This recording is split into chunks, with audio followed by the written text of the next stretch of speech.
अक्सर जब हम किसी मेडिकल डायग्नोसिस या चिकित्सा विज्ञान की बात करते हैं ना, तो हमारे दिमाग में एक खास तरह की सटीकता की तस्वीर उभरती है। बिल्कुल एक स्पष्ट तस्वीर होती है। हाँ, एकदम इंजीनियरिंग की तरह। मतलब जैसे मान लीजिए कि किसी की हड्डी टूट जाए, तो एक्सरे में एक साफ टूटी हुई सफेद लकीर दिखती है और डॉक्टर तुरंत उस पे उंगली रखकर कहता है कि देखिए समस्या ठीक यहाँ पर है। सही कहा। या तो हड्डी टूटी है या नहीं टूटी है, बाइनरी होता है सब कुछ। बिल्कुल, ये स्पष्टता हम इंसानों को बहुत तसल्ली देती है। हमें ऐसी चीजें पसंद हैं जिन्हें देखा जा सके, जो एक तय सांचे में फिट हो सके। लेकिन फिर हम न्यूरो डेवलपमेंट और इंसानी दिमाग और मशीनों के मिलाप की दुनिया में कदम रखते हैं और अचानक वो एक्सरे मशीन पूरी तरह से बेकार लगने लगती है। एकदम बेकार। हम एक ऐसे परिदृश्यों को देख रहे हैं जो बिल्कुल भी स्पष्ट नहीं है। शरीर कहाँ खत्म होता है और मशीन कहाँ से शुरू होती है, ये तय करना अब लगभग असंभव हो गया है। देखिए, इसी को तो हम निदानात्मक धुंधलापन कहते हैं, डायग्नोस्टिक मडी वाटर्स। शरीर और मशीन के बीच की लकीर अब सिर्फ धुंधली ही नहीं हो रही है, बल्कि मैं कहूंगा कि कई मायनों में मिटती जा रही है। और यही आज की हमारी इस गहन चर्चा का मुख्य विषय है। इस विस्तृत विश्लेषण में हम सभी सुनने वालों का स्वागत करते हैं। आज का विषय बहुत ही रोमांचक है और कुछ हद तक दिमाग को चकरा देने वाला है। Neuralink Neuralink. वर्ष 2016 के एक स्टार्टअप से लेकर आज तक, मतलब आज 30 अप्रैल 2026 है, तो आज तक कैसे इस कंपनी ने मानव मस्तिष्क और मशीनों को जोड़ने की दुनिया में क्रांति ला दी है, हम इसी पर बात करेंगे। और इसके लिए हमारे पास एक बहुत ही बेहतरीन स्रोत है। हाँ, आज की हमारी ये चर्चा एक विस्तृत रिपोर्ट पर आधारित है, जिसका नाम है Neuralink mission take trials ethics.pdf। बिल्कुल। और हमारा मिशन बहुत साफ है। इन जटिल मेडिकल और तकनीकी दस्तावेजों के भीतर जो रहस्य छिपे हैं, जो मानवीय कहानियां हैं और जो गहरे नैतिक सवाल हैं, उन्हें आम और सरल भाषा में डिकोड करना। तो चलिए इसे समझते हैं। और सबसे बड़ी बात, ये कोई साइंस फिक्शन नहीं है, ये आज की हकीकत है। हाँ, ये समझना बहुत जरूरी है कि ये हॉलीवुड की फिल्म नहीं है। और इस चर्चा में हम केवल इस तकनीक के क्या पर बात करके नहीं रुकेंगे, हम इसके क्यों और कैसे पर भी गहराई से विचार करेंगे।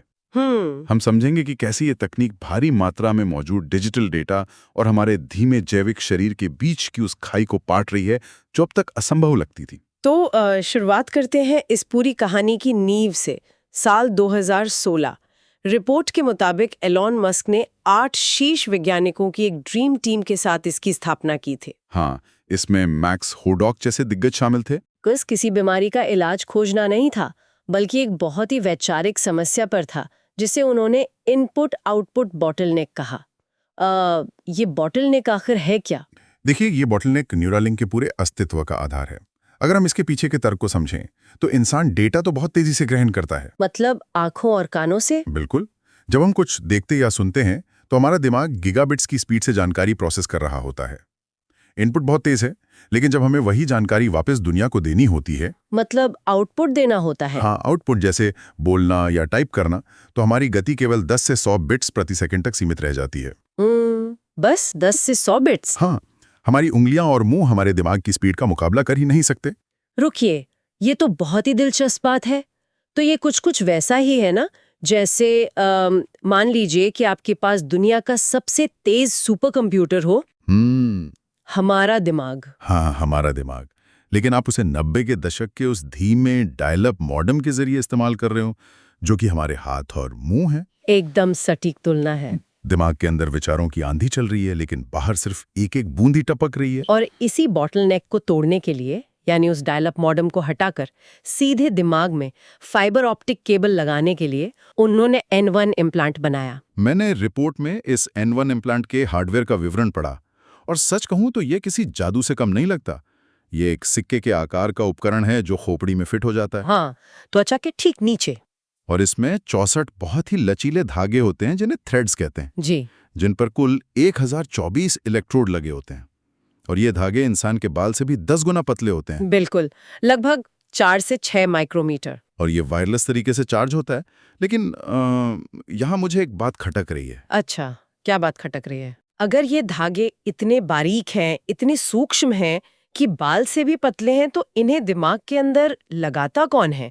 मतलब दुनिया का कोई भी सर्जन अपने हाथों से इतने पतले धागों को सही जगह पर कैसे डाल सकता है? इंसान के हाथों में तो थोड़ी बहुत कंपन होती ही है ना? आप बिल्कुल सही सोच रही हैं। यहाँ सबसे दिलचस्प बात यह है कि कोई भी इंसानी हाथ ये सर्जरी कर ही नहीं सकता। तो फिर कौन करता है? इसीलिए न्यूरालिंक को R1 रोबोट बनाना पड़ा।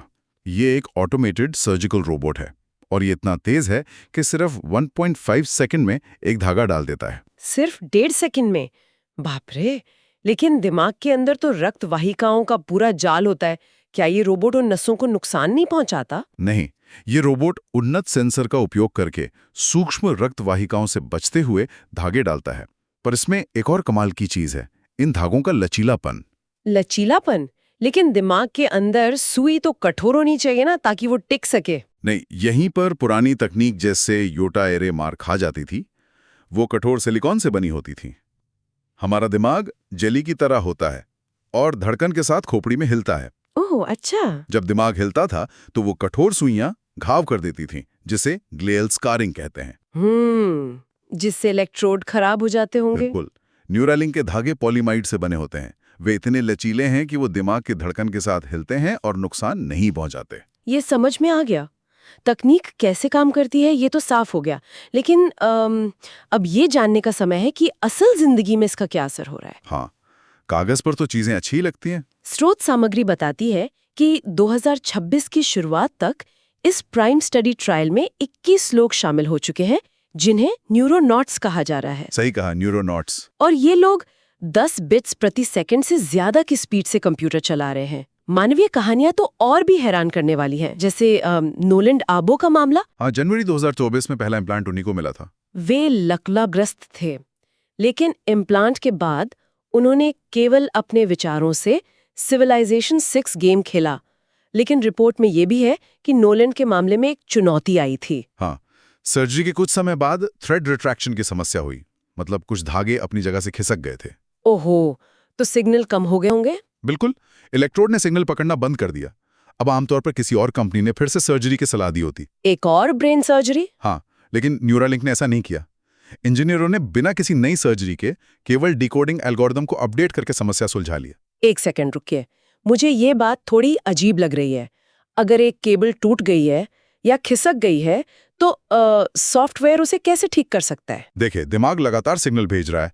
जब धागे खिसके तो सिग्नल बंद नहीं हुए, बस कमजोर हो गए। सॉफ्टवेयर ने उन बचे हुए इलेक्ट्रोड से आने वाले कमजोर सिग्नल्स को पकड़ना सीख लिया। अच्छा, तो यहाँ से बात वाकई बहुत दिलचस्प हो जाती है।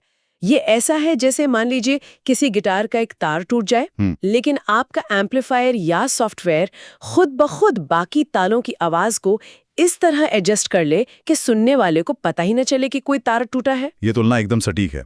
सॉफ्टवेयर ने कमजोर आवाजों को बढ़ाना सीख लिया। इससे साफ होता है कि न्यूरालिंक केवल एक हार्डवेयर कंपनी नहीं है, बल्कि एक उच्च स्तरीय मशीन लर्निंग कंपनी भी है। वाकई। और एलेक्स की कहानी भी है, जिन्हें जुलाई 2024 में इम्प्लांट लगा।